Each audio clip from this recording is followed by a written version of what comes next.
우리가 살펴볼 말씀은 창세기 47장 27절에서 48장 22절까지입니다. 우선 본문 강의에 들어가기 전에 지난 51회 설교에서 수정할 부분을 먼저 말씀드리도록 하겠습니다. 셋째 단원을 창세기 47장 13절에서 17절이다 라고 말씀을 드렸는데, 그것이 아니라 셋째 단원은 창세기 47장 13절에서 26절까지입니다. 그 다음에는 이제 호세아의 인용문에 있어서 7장 6절이라고 말하는 것이 있는데, 그것은 호세아서 6장 6절을 잘못 말씀드린 것입니다. 이상 정정사항을 말씀드렸습니다. 자, 이제 오늘의 본문 말씀의 첫째 단원을 살펴보도록 하겠습니다. 첫째 단원은 47장 27절에서 31절까지입니다. 우리 같이 27절을 읽으십니다. 이스라엘 족속이 애굽 고센 땅에 거주하며 거기서 생업으로도 생육하고 번성하였더라. 여기서 우리말로 이스라엘 족속이다 이렇게 해서 족속이라는 단어를 첨가했는데, 원문에는 이스라엘로만 되어 있습니다. 이스라엘 그러면 두 가지 의미가 있죠. 하나는 야곱의 새로운 이름이 되고, 또 하나는 야곱의 후손들, 그 전체를 이스라엘이라고 말을 합니다. 우리말로서는 족속이라는 것을 붙이면은 이스라엘 전체 민족이 되는 것이고, 이스라엘이다 독립적으로 말을 하면은 야곱 그 사람을 의미하게 되는 거니까 본문의 우리말 번역에서 이스라엘 족속이라 이렇게 번역한 것으로 봅니다. 지난번에도 말씀을 드렸습니다만은 이스라엘 할 때에 이스라엘이라는 단어는 두 개의 단어로 구성이 됐다고 그랬죠. 엘이라고 하는 건 이제 하나님이고, 그 다음에 이스라라고 했는데, 이스라는 어원이 사라입니다. 사라라고 하는 것은 고집한다는 겁니다. 관철한다, 고집한다는 뜻이에요. 하나님께서 야곱의 이름을 이스라엘로 바꾸어 주신 곳이 바로 야복강이라 우리는 이렇게 살펴봤죠. 우리 다 같이 창세기 32장 24절에서 25절 그리고 28절을 같이 읽도록 하겠습니다. 야곱은 홀로 남았더니 어떤 사람이 날이 새도록 야곱과 씨름하다가 자기가 야곱을 이기지 못함을 보고 그가 야곱의 허벅지 관절을 치매 야곱의 허벅지 관절이 그 사람과 씨름할 때에 어긋났더라. 그가 이르되 내 이름을 다시는 야곱이라 부를 것이 아니요 이스라엘이라 부를 것이니 이는 네가 하나님과 및 사람들과 겨루어 이겼음이니라. 여기에서 야곱과 씨름한 사람은 천사인데, 미드라시에서는 이 사람을 천사장 미가엘이라고 해석하고 있습니다. 유대인의 영어 번역인 타낙에서는 이것을 어떻게 번역을 했는 거니까 For you have striven with beings divine and human. beings divine and human, 신적인 존재이면서 동시에 인간적인 존재와 striven 했다는 것이에요. 싸웠다는 겁니다. 그래서 네가 신적이며 인간적인 존재와 싸웠기 때문에 너의 이름을 이스라엘이라 하라 이렇게 했어요. 그리고 하나님께서는 훗날 천사의 말을 입증을 해 주시죠. 그게 창세기 35장 9절에서 10절 사이에 기록되어 있습니다. 같이 읽으실까요? 야곱이 밧단 아람에서 돌아오매 하나님이 다시 야곱에게 나타나사 그에게 복을 주시고, 하나님이 그에게 이르시되 네 이름이 야곱이지만은 네 이름을 다시는 야곱이라 부르지 않겠고 이스라엘이 내 이름이 되리라 하시고, 그가 그의 이름을 이스라엘이라 부르셨다 그랬어요. 이 이스라엘이 애굽의 고센 땅에서 생육하고 번성을 했다. 성경에서 생육하고 번성한다라고 표현할 때는 그 자손이 늘어나는 속도가 보통 사람들과는 전혀 다르게 많이 빠르게 늘어나는 것을 의미합니다. 자, 그 다음에는 이제 본문으로 돌아와서 28절을 같이 읽으실까요? 야곱이 애굽 땅에 17년을 거주하였으니 그의 나이가 147세라. 그렇죠. 야곱이 130대에 애굽에 들어와서 지금 나이가 147세, 이 사람이 죽는 나이입니다. 결국 17년을 살았습니다. 야곱이 애굽에 들어오는 게 주전 1875년이죠. 그리고 야곱이 죽은 것이 주전 1858년인데 그때에 야곱의 나이가 147세였는데 요셉, 루벤, 시몬, 레위, 유다 이들의 나이를 추정을 해보면 다음과 같습니다. 요셉은 57세가 되었을 것이고 루벤이 63세, 시몬과 레위가 62세로 거의 같은 해에 태어난 것으로 봅니다. 그리고 유다가 61세가 되었을 것이다 라고 보는 겁니다. 그 다음에는 본문으로 돌아와서 29절에서 31절을 같이 읽도록 하십니다. 이스라엘이 죽을 날이 가까우매 그의 아들 요셉을 불러 그에게 이르되 이제 내가 너에게 은혜를 입었거든 청하노니 너의 손을 내 허벅지 아래에 넣고 인애와 성실함으로 내게 행하여 애굽에 나를 장사하지 아니하도록 하라. 내가 조상들과 함께 눕거든 너는 나를 애굽에서 미어다가 조상의 묘지에 장사하라. 요셉이 이르되 내가 아버지의 말씀대로 행하리이다.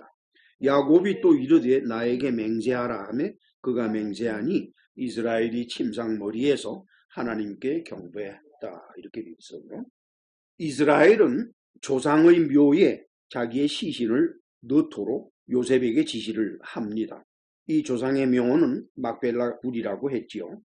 사실상 아무런 의미가 없는 일입니다. 그러나 사람들은 생명이 사라져 없어진 육신, 곧 혼이 떠난 육신의 상태에 어떤 의미를 부여하고 있지요. 야곱의 뜻에 따를 것을 요셉이 맹세하자 야곱은 침상머리에서 머리를 숙여서 절을 했다라고 기록이 되어 있습니다. 아마도 침상에서 상반신을 일으켜 기댄 것 같습니다. 사실상 야곱이 요셉을 믿었으면 요셉에게 맹세를 시키지는 않았을 겁니다. 그 성실한 요셉에게 맹세까지 시키는 것을 보면 야곱 곧 이스라엘이 자식들을 아무도 믿지 못하고 있는 것을 우리로 알게 합니다. 이러한 모습을 보면서 믿음이 그토록 중요한 까닭을 알 수가 있게 합니다. 맹고하니까 믿으면 맹세가 필요 없기 때문입니다. 따라서 예수께서는 다음과 같이 말씀하셨습니다. 그것이 마태복음 5장 33절에서 37절 사이에 기록되어 있습니다. 같이 읽습니다. 또 옛사람에게 말한 바 헛 맹세를 하지 말고 너의 맹세한 것을 주께 지키라 하였다는 것을 너희가 들었으나 나는 너희에게 이르노니 도무지 맹세하지 말지 하늘로도 하지 말라. 이는 하나님의 보좌이며 땅으로도 하지 말라. 이는 하나님의 발등상이며 예루살렘으로도 하지 말라. 이는 큰 임금의 성이니 내 머리로도 하지 말라. 이는 내가 한토록도 희고 검게 할 수 없습니다. 오직 너의 말은 옳다 옳다 아니라 아니라 하라. 이에서 지나는 것은 악에서부터 나느니라. 물론 율법에도 거짓 맹세를 하지 않도록 규정하고 있습니다. 그것이 레위기 19장 12절에 기록되어 있는 것인데 같이 읽으실까요? 너희는 내 이름으로 거짓 맹세함으로 네 하나님의 이름을 욕되게 하지 말라. 나는 여호와니라. 이것은 맹세할 그 당시에 거짓으로 맹세하는 겁니다. 사람은 맹세라는 점에 있어서 지나간 또는 현재의 것에 대한 자기의 증언이 옳습니다라고 맹세하는 것이 하나가 있고 또 하나는 내가 미래적으로 앞으로 이렇게 하겠습니다라는 것을 맹세하는 그 두 가지 맹세가 있는데 레위기 19장 12절에서 거론하고 있는 이 거짓 맹세는 현재와 과거에 대한 사실을 얘기할 때 사실대로 말하는 것이 아니라 거짓으로 말을 하면서 상대편이 믿어주길 바라서 맹세하는 그것을 말하는 겁니다. 그리고 율법에는 하나님께 맹세한 것, 곧 서원한 것은 반드시 갚으라고 규정되어 있습니다. 신명기 23장 21절을 같이 읽습니다. 네 하나님 여호와께 서원하거든 갚기를 더디하지 말라. 네 하나님 여호와께서 반드시 그것을 너에게 요구하시니 더디면 그것이 너에게 죄가 될 것이다. 많은 경우에 미래에 대한 것을 맹세하는 경우에는 약한 자가 그 자리를 모면하기 위해서 하는 행동입니다. 따라서 지켜지기보다는 안 지키는 경우가 대부분입니다. 그런데 맹세를 지키지 않으면 결과적으로 봤을 때 거짓말한 것이 됩니다. 그렇기 때문에 예수께서는 어떤 형태의 맹세도 하지 말라고 말씀하신 것입니다. 왜냐하면 맹세하는 마음이 악하기 때문입니다. 못 지킬 걸 알면서도 그 자리를 모면하기 위해서 거짓으로 맹세를 했으니까 그때 그 사람의 마음은 악하다는 것이 예수님의 지적이죠. 자, 이제 그 다음 둘째 단원을 살펴보시겠는데 48장 1절에서 7절이 되겠습니다. 1절을 같이 읽으실까요? 이 일 후에 어떤 사람이 요셉에게 말하기를 네 아버지께 병들었다 하므로 그가 곧 두 아들 므낫세와 에브라임과 함께 이르렀다 했어요. 이 일 후라고 했는데 이 일은 요셉이 야곱을 장사 지내는 일에 대해서 맹세한 그 일을 말하는 겁니다. 그런데 이제 요셉의 아버지인 이스라엘이 병이 들었던 겁니다. 자, 이제 2절에서 4절을 같이 읽으실까요? 어떤 사람이 야곱에게 말하되 내 아들 요셉이 내게 왔다 하며 이스라엘이 힘을 내어 침상에 앉아 요셉에게 이르되 이전에 가나안 땅 루스에서 전능하신 하나님이 나에게 나타나서 복을 주시며 나에게 이르시되 내가 너로 생육하고 번성하게 하여 너에게서 많은 백성이 나갈 거고 내가 이 땅을 네 후손에게 주어 영원한 소유가 되게 하리라 하셨느니라. 야곱은 침상에 누워있다가 이제 상체를 일으켜서 앉았습니다. 그리고 야곱은 지난날 밧단 아람으로 가는 길에 꿈에 나타나셨던 루스에서의 일을 요셉에게 말해 주었습니다. 자, 그것이 기록되어 있는 것이 창세기 28장인데 12절로 14절을 같이 읽습니다. 꿈에 본즉 사다리가 땅 위에 서 있는데 그 꼭대기가 하늘에 닿았고 또 본즉 하나님의 사자들이 그 위에서 오르락 내리락하고 또 본즉 여호와께서 그 위에 서서 이르시되 나는 여호와니 너의 조부 아브라함의 하나님이요 이삭의 하나님이라. 네가 누워있는 땅을 내가 너와 네 자손에게 주리니 네 자손이 땅의 티끌같이 되어 네가 서쪽과 동쪽과 북쪽과 남쪽으로 퍼져나갈지며 땅의 모든 족속이 너와 네 자손으로 말미암아 복을 받을 것이다. 이렇게 말씀하셨죠. 곧 하나님이 야곱의 하나님이며 이삭의 하나님이며 아브라함의 하나님이다라고 해서 3대에 걸쳐서 약속하신 땅은 애굽에 있는 땅이 아니라, 즉 고센이 아니라 가나안 땅이라는 것을 지금 이스라엘이 요셉에게 강조하고 있는 겁니다. 그런데 그 가나안 땅은 지금 텅 비어 있는 곳이 아닙니다. 여러 족속이 그 지역을 나누어서 살고 있는 아주 복잡한 곳입니다. 나누어드린 자료에서 창세기 15장 18절로 21절 그걸 같이 읽겠습니다. 그날에 여호와께서 아브라함과 더불어 언약을 세워 이르시되 내가 이 땅을 애굽 강에서부터 그 큰 강 유브라데까지 너의 자손에게 주노니 곧 겐 족속과 그니스 족속, 감몬 족속과 헷 족속과 브리스 족속과 르바 족속과 아모리 족속과 가나안 족속과 기르가스 족속과 여부스 족속의 땅이니라 하셨다. 굉장히 복잡하죠. 족속만 해도 10가지입니다. 여러분 그 지도에서 보십시오. 얼마나 가나안 땅이 조그만가요. 참 이상하죠. 그 조그마한 땅에 여기 지금 열거한 것은 10개 족속입니다. 자그마치 10개의 족속이 모여 있다는 것은 그만큼 그 지역을 정복하기가 어렵다는 거예요. 만약에 그곳에 한 족속만 있다 그러면은 우두머리 하나만 제거하면은 나머지는 다 정복이 돼요. 아주 전쟁이 간단해집니다. 마치 알렉산더 대왕이 페르시아를 정복해 들어갈 때 몇 개 도시만 무너뜨리니까 그냥 페르시아 전체가 정복되고 말았어요. 이처럼 하나님께서 이스라엘로 하여금 정착되게, 즉 아브라함과 이삭과 야곱의 후손들에게 주시려고 했던 그 땅은 자그마치 10개의 족속이 있는 아주 복잡한 땅으로서 그 땅을 정복해 들어가려면은 그 10개 족속을 다 무너뜨려야 정복이 된다라고 하는 큰 과제를 눈앞에 두고 있는 곳으로 하나님께서 그 땅을 예정하신 겁니다. 거기에는 상당한 의미가 있어요. 그것을 정복하는 기간 동안에 하나님만 의지하고 살라는 그런 것이 있는 겁니다. 물론 그것은 그들이 지키지 못했습니다만. 그리고 여호수아가 정복해서 죽인 왕들의 수도 전체는 아니겠습니다만 자그마치 31명입니다. 31개의 나라가 있는 거예요. 거기에. 아주 복잡한 지역이 바로 하나님께서 이스라엘에게 주시기로 한 땅입니다. 이스라엘은 이들을 모두 죽여야만 합니다. 왜 그럴까요? 그 까닭은 만약에 그 족속들 중에서 살아남은 자들이 있다 그러면은 그들이 우상 숭배를 이스라엘 백성들에게 가르칠 것이기 때문에 그것이 걱정이 돼서 다 죽이라고 하는 거예요. 우리 신명기 20장 16절에서 18절 같이 읽으실까요? 오직 내 하나님 여호와께서 네게 기업으로 주시는 이 민족들의 성읍에서는 호흡 있는 자를 하나도 살리지 말지니 곧 헷 족속과 아모리 족속, 가나안 족속과 브리스 족속, 히위 족속과 여부스 족속을 네가 진멸하되 네 하나님 여호와께서 네게 명하신 대로 하라. 이는 그들이 그 신들에게 행하는 모든 가증한 일을 너희에게 가르쳐서 본받게 하여 너희가 너희의 하나님 여호와께 범죄하게 할까 함이니라. 이상하죠? 그들보다는 이스라엘 백성이 더 수가 많은데, 그러면 수가 많은 사람을 수가 적은 사람들이 따라가야 되는 거 아닙니까? 그런데 이 우상숭배만큼은 그 상관이 없다는 겁니다. 아주 무서운 거예요.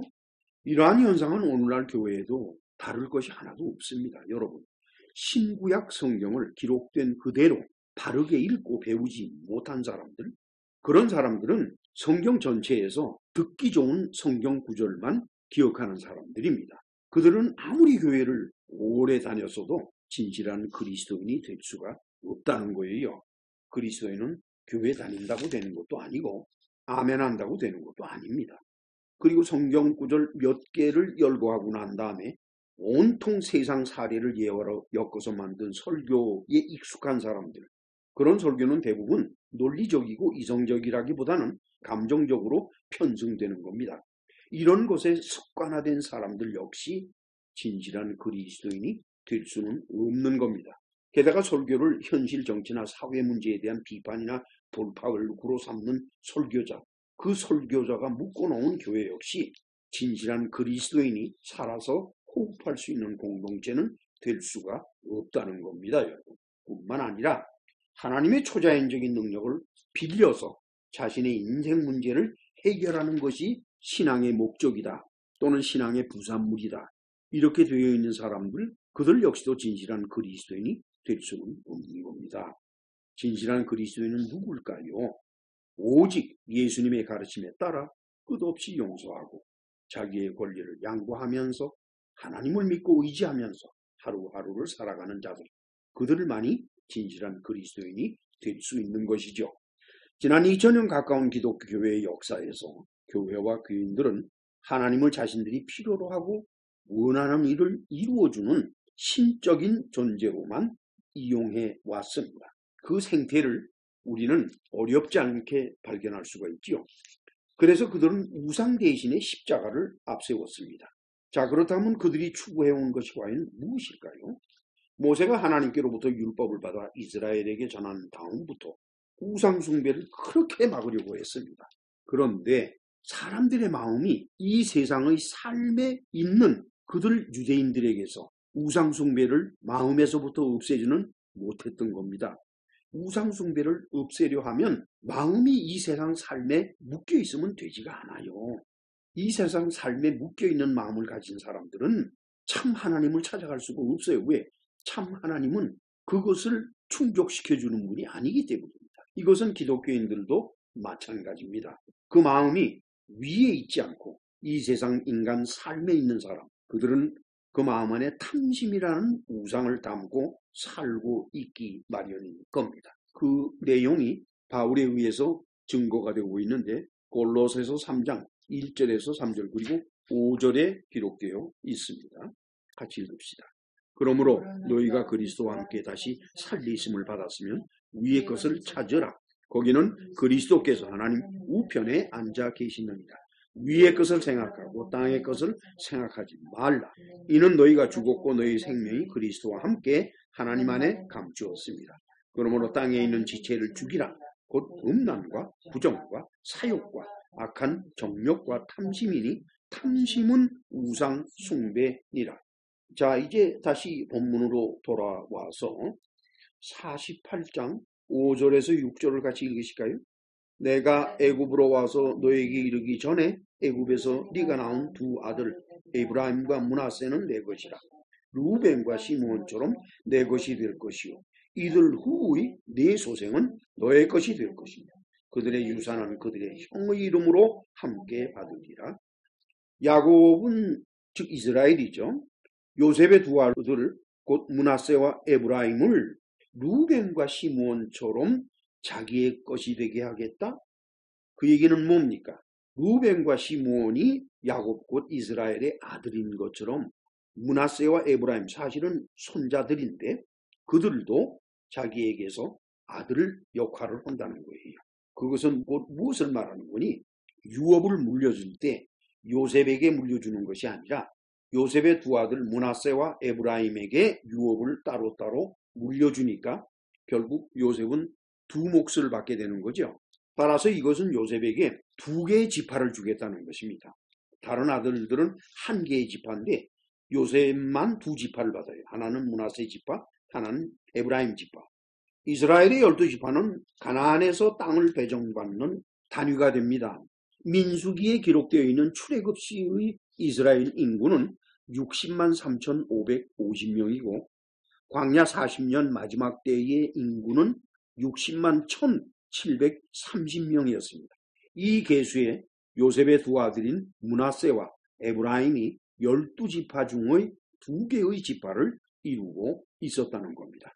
기왕의 레위 지파는 어차피 땅을 배정받지 못해요. 이것은 우리가 다음 주에 살펴볼 야곱의 즉 이스라엘이죠. 유언에도 그것이 명시가 되어 있습니다만 레위 지파는 각 지파에 흩어져서 지정된 성읍에 살게 되죠. 따라서 요셉의 가문은 셋째 아들부터 이어받게 되어 있습니다. 즉 요셉은 자기 첫 아들, 둘째 아들, 그 두 아들은 빼놓고 자기의 전체 재산을 누구에게 넘기는 거니? 셋째 아들부터 요셉 자기의 아들이 되고 첫 아들, 둘째 아들은 므낫세, 에브라임은 자기의 아들이 아니라 아버지의 아들로 법적으로 인정을 받게 된다는 거죠. 이것이 바로 야곱의 배려인 것입니다. 자, 그 다음에는 본문으로 돌아와서 48장 7절을 같이 읽으실까요? 내게 대하여는 내가 이전에 밧단에서 돌아올 때에 라헬이 나를 따르는 도중 가나안 땅에서 죽었는데 그곳은 에브랏까지 길이 아직도 먼 곳이라. 내가 거기서 그를 에브랏길에 장사하였느니라. 에브랏은 곧 베들레헴이라. 이거는 해석하기가 어려운 것인데 저는 이 말씀을 읽으면서 그런 생각을 해요.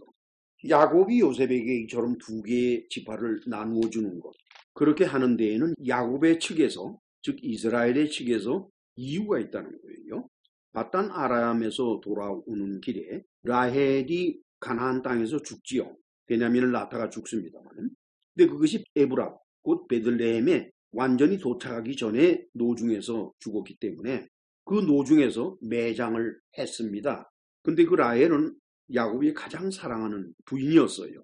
그래서 라헬을 조상의 묘에다가 장사 지내지 못하고 노중에 장사 지냈던 그것이 야곱에게는 항상 마음에 걸렸던 것입니다. 그래서 이번에 그 라헬의 아들 요셉에게 두 개의 지파를 줌으로써 그 마음의 빚을 갚는 것이었다. 저는 7절을 그렇게 해석을 했습니다. 그 다음에는 이제 셋째 단원이 되겠습니다만 48장 8절에서 22절까지입니다. 8절에서 9절을 같이 읽으실까요? 이스라엘이 요셉의 아들들을 보고 이르되 이들은 누구냐? 요셉이 그의 아버지에게 아뢰되 이는 하나님이 여기서 내게 주신 아들들입니다. 아버지가 이르되 그들을 데리고 내 앞으로 나오라. 내가 그들에게 축복하리라. 자, 이제 이스라엘은 요셉이 데려온 아들들을 보고 누구냐고 묻습니다. 그러자 이제 요셉은 하나님이 나에게 주신 아들들이라고 말했어요. 자, 이제 10절에서 12절 같이 읽으실까요? 이스라엘의 눈이 나이로 말미암아 어두워서 보지 못하더라. 요셉이 두 아들을 이끌어 아버지 앞으로 나아가니 이스라엘이 그들에게 입맞추고 그들을 안고 요셉에게 이르되 내가 네 얼굴을 보리라고는 생각하지 못하였더니 하나님이 내게 너의 자손까지도 보게 하셨구나 그랬어요. 요셉의 아들들 곧 손자들을 보는 야곱의 마음 참으로 감격스러웠습니다. 그 다음에는 12절에서 14절을 같이 읽으실까요? 요셉이 아버지의 무릎 사이에서 두 아들을 물러나게 하고 땅에 엎드려 절하고 오른손으로는 에브라임을 이스라엘의 왼손을 향하게 하고 왼손으로는 므낫세를 이스라엘이 오른손으로 향하게 하여 이끌어 그에게 가까이 나아가매 이스라엘이 오른손을 펴서 차남 에브라임의 머리에 얹고 왼손을 펴서 므낫세의 머리에 얹으니 므낫세는 장자라도 팔을 엇바꾸어 얹었더라. 참 놀랍죠. 지금 야곱이 이렇게 앉아있는데 맞은편에 요셉이 야곱을 얼굴과 얼굴을 대하고 서 있으니까 야곱의 오른손은 요셉의 왼손에 해당되는 것이고 야곱의 왼손은 요셉의 오른손에 해당되는 것입니다. 그래서 요셉이 야곱의 오른손, 즉 자기 왼손으로 므낫세를 야곱 앞으로 내밀었고 그 다음에 야곱의 왼손, 즉 에브라임을 요셉이 자기 오른손으로 야곱 앞으로 이렇게 내밀었는데 그러니까 이제 야곱이 보지를 못하니까 지금 요셉이 야곱을 돕는 거예요. 이렇게 내민 대로 손을 그냥 얹으시고 축복만 하면은 그러면 장자인 므낫세에게 오른손을 얹었으니까 장자 축복이 들어갈 것이고 차자인 에브라임에게 왼손을 올렸으니까 그럼 차자의 축복이 들어갈 것이다. 이렇게 생각을 했는데 어이쿠 야곱이 어떻게 하는 거니까 손을 엇바꿨어요. 그래가지고서는 장자인 므낫세에게는 왼손을 갖다 얹고 그 다음에는 차자인 에브라임에게는 오른손을 갖다 얹었습니다. 그게 바꿔진 거 아니에요. 그 다음에 15절에서 16절 같이 읽으실까요?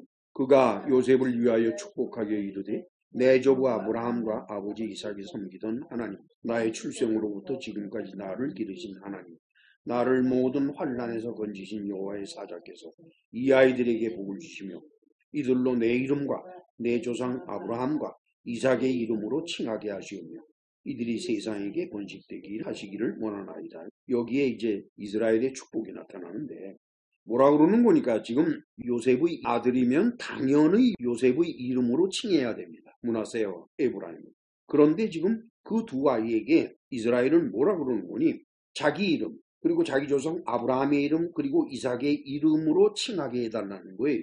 요셉의 이름으로 칭하는 것이 아니라. 그 얘기는 뭔 거니까 이 두 아이는 아브라함, 이삭, 자기 자신 이스라엘이죠.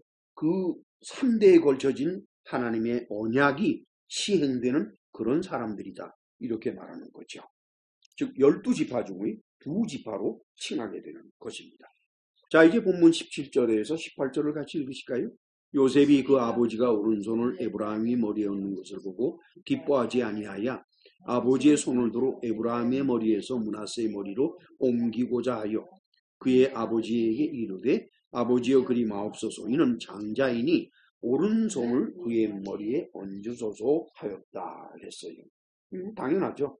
요셉의 입장으로 봐서는 므낫세가 장자이니까 장남 축복을 당연히 받아야 되는데 지금 아버지가 손을 엇갈려서 낳기 때문에 지금 정반대로 하게 됐잖아요.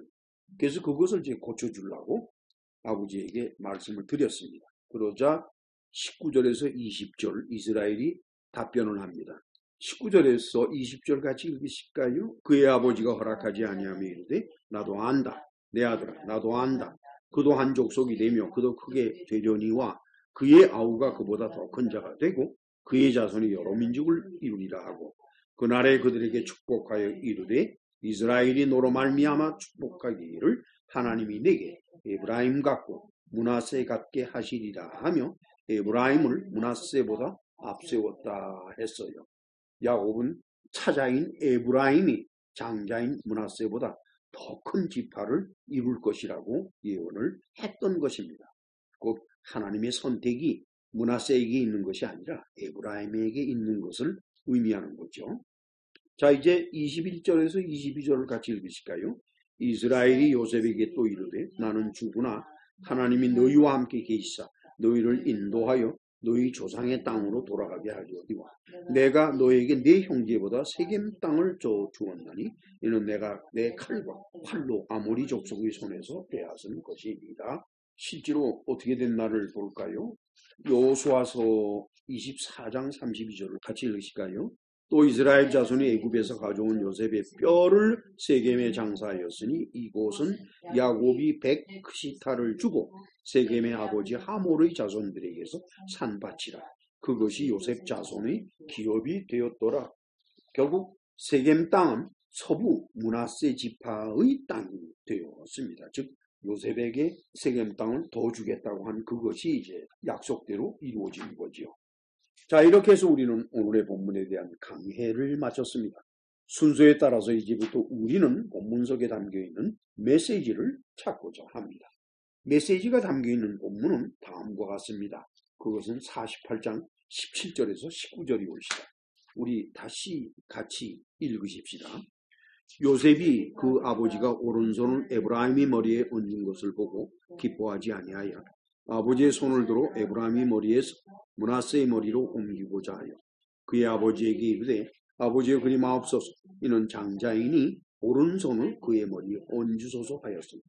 그의 아버지가 허락하지 아니하며 이르되 나도 안다. 내 아들아 나도 안다. 그도 한 족속이 되며 그도 크게 되려니와 그의 아우가 그보다 더 큰 자가 되고 그의 자손이 여러 민족을 이루리라.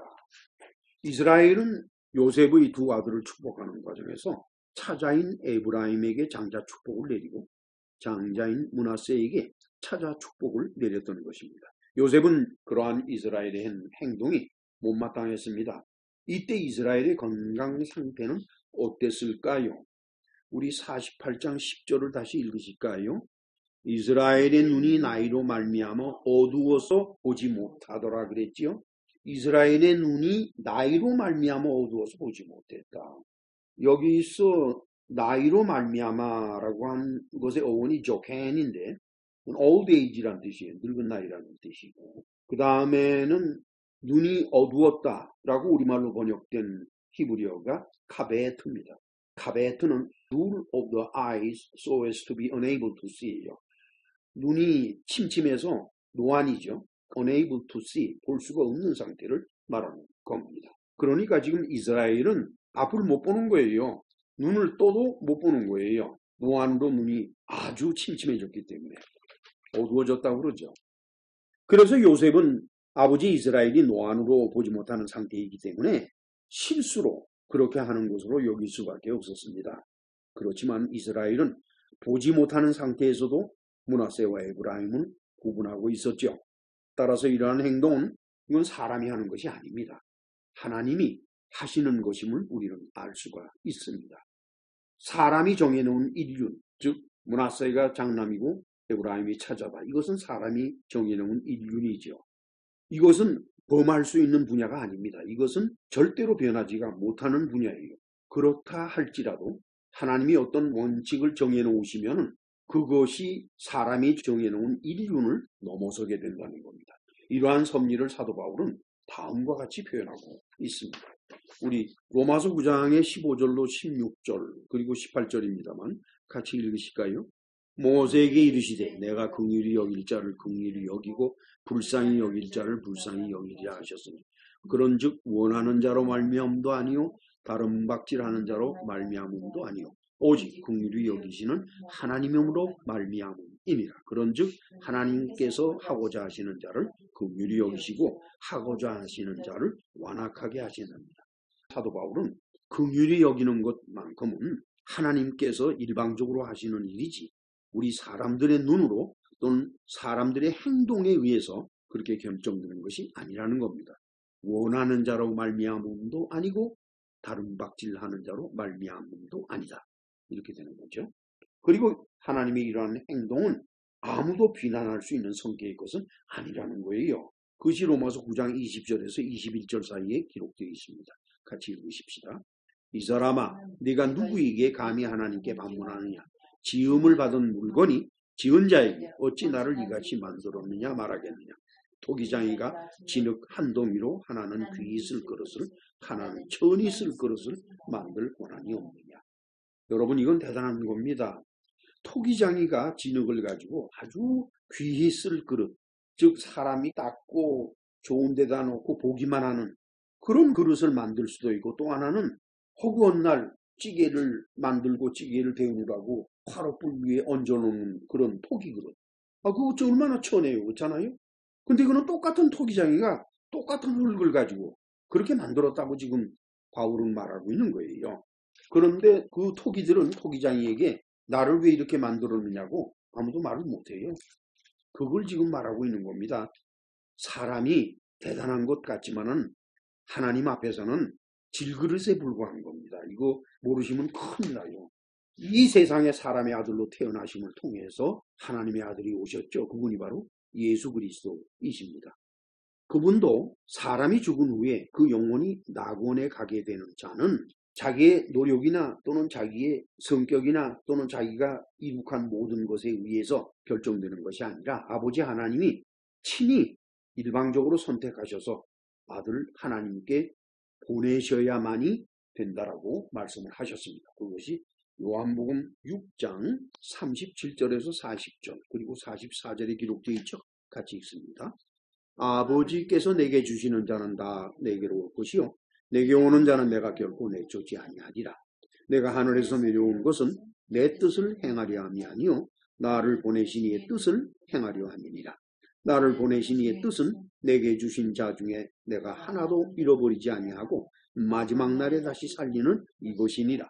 내 아버지의 뜻은 아들을 보고 믿는 자마다 영생을 얻는 이것이니 마지막 날에 내가 이를 다시 살리리라 하시니라.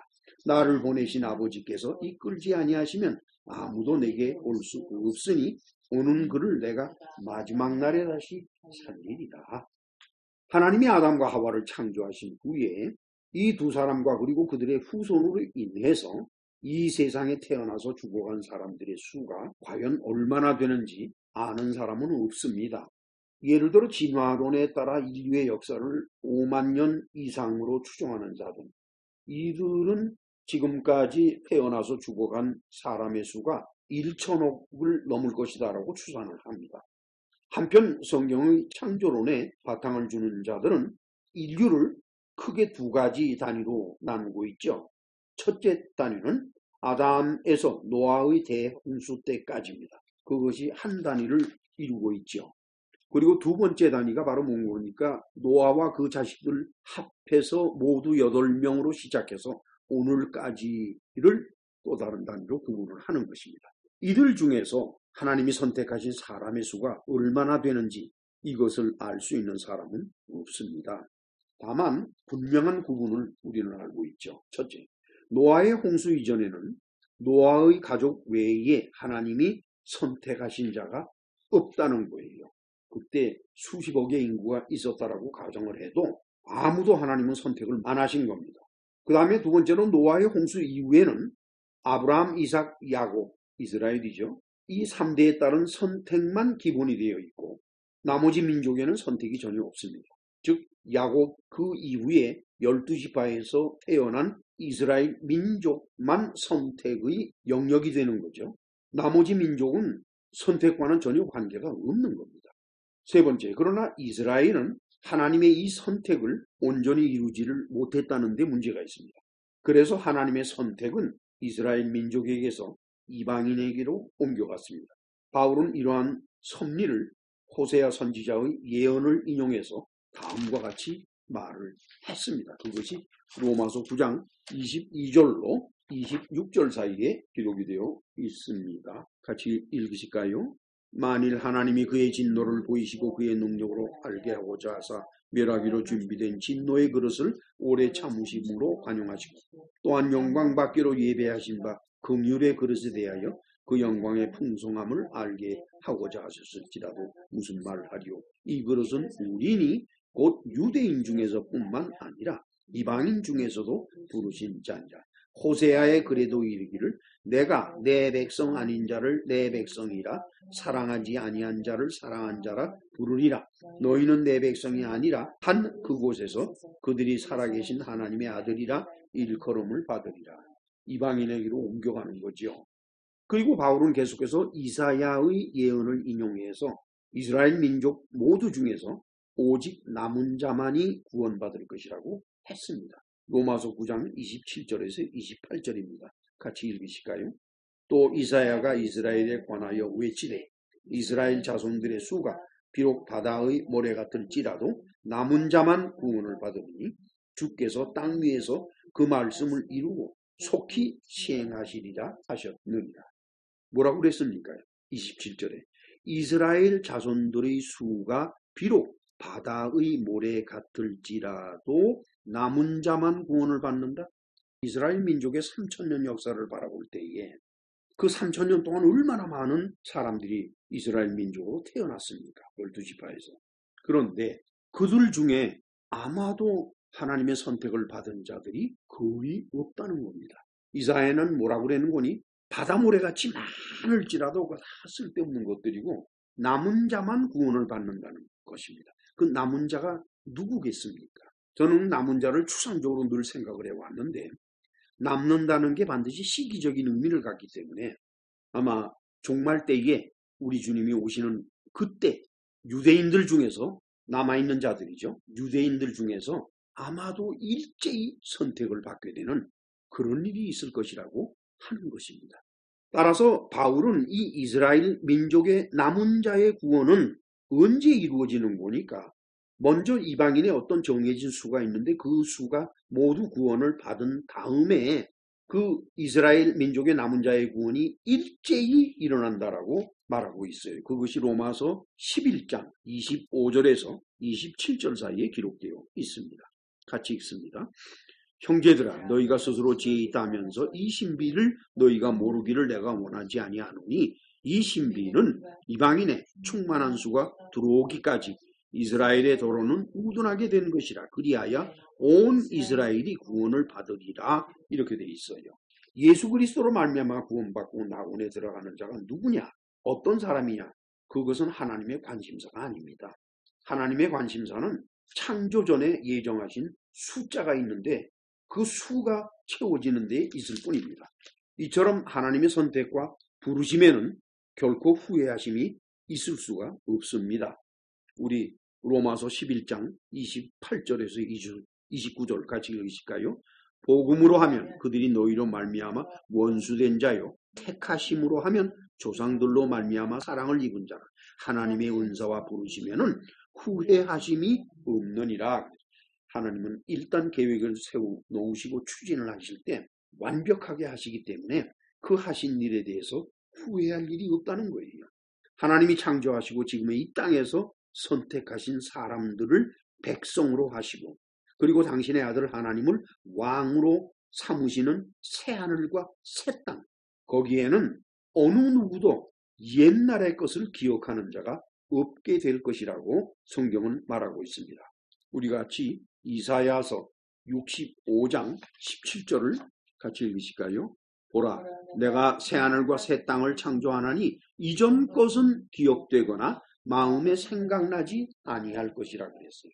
이건 대단히 중요한 것입니다, 여러분. 어차피 사람은 죽으면 그 육신을 세상에 남겨두고, 즉 흙으로 남겨두고 혼만 몸을 빠져나가서 떠나게 되지요. 이 중에서 살아있는 동안 이 세상에서 하나님의 선택에 의해서 그리스도의 영을 받은 사람은 그 영이 그 사람 안으로 들어가서 그 사람의 혼과 하나가 됩니다. 그래서 일컬어서 영혼이 되는 거죠.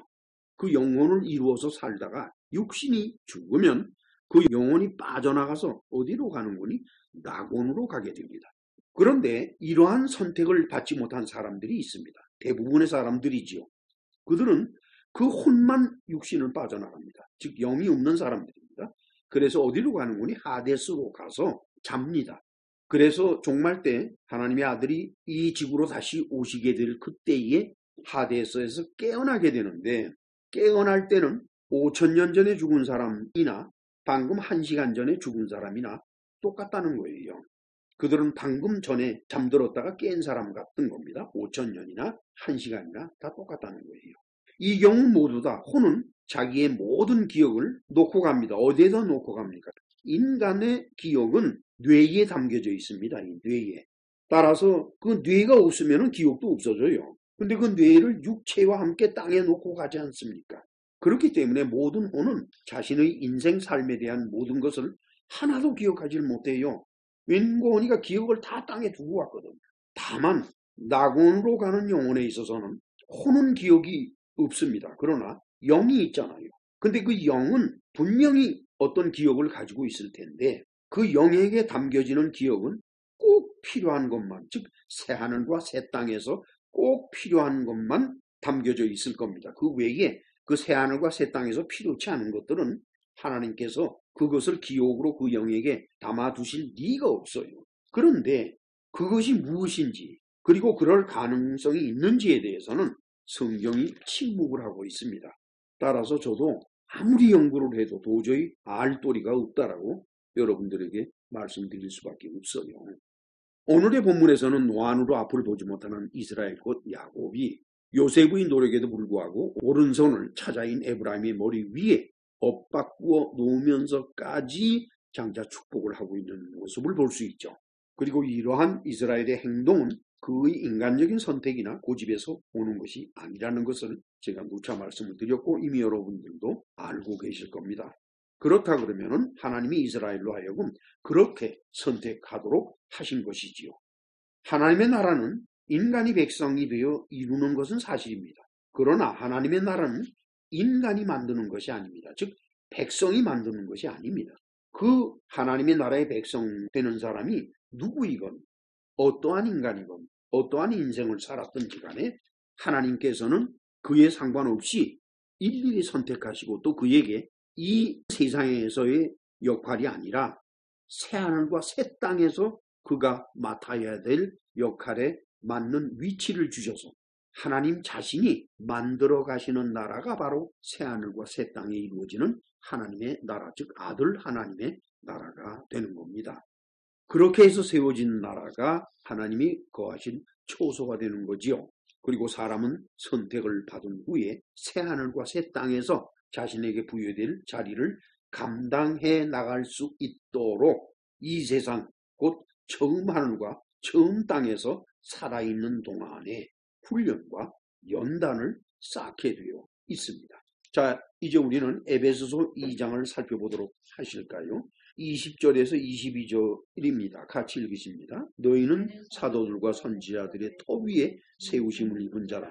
그리스도 예수께서 친히 모퉁이 돌이 되셨느니라. 그의 안에서 건물마다 서로 연결하여 주 안에서 성전이 되어가고 너희도 성령 안에서 하나님의 거하실 초소가 되기 위하여 그리스도 예수 안에서 함께 지어져 가느니라. 이 모든 것이 창세전에 세우신 계획에 따라서 하나님이 친히 진행해 가시는 하나님의 창조 목적인 겁니다.